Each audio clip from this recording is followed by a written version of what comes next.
Nagprito na ako ng itlog para sa aking almusal. Ito, eggplant. Tapos magpa-fried rice ako. Nakakasawa na din kasi yung always paratha sa morning at saka yung tea. So, gagawa din ako ng black coffee without milk.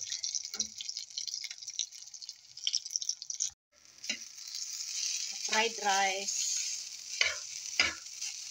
May bawang.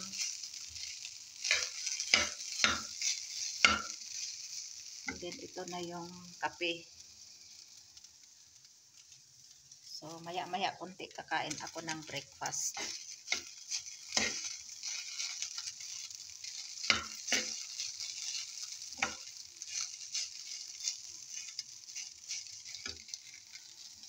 Off na natin ito.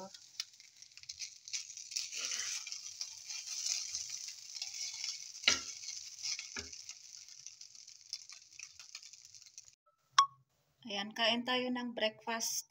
Ayan, oh. Umuusok-usok pa ang kanin. Ayan, fried rice. And then, itlog, talong, black coffee, at saka ito yung daing na talakitok na prinito ko nung isang araw. So, kain tayo ng breakfast. Ayan.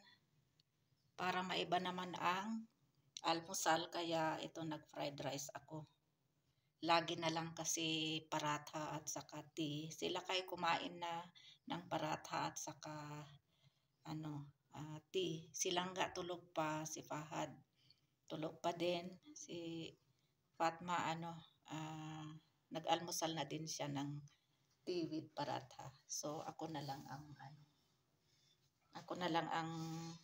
mag-almusal muna ngayon. Si Langga mamaya pagising niya pakainin ko din. Ayan, tapos na akong kumain. Busog-lusog. Alhamdulillah, ilazi at tama sa kana wajal na minal muslimin. Hindi ko naubos itong fried rice, pero mamayang tanghali kainin ko din.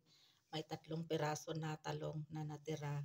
Tapos yung daing, hindi ko naubos kasi maalat yung kape, ubos. Ayan.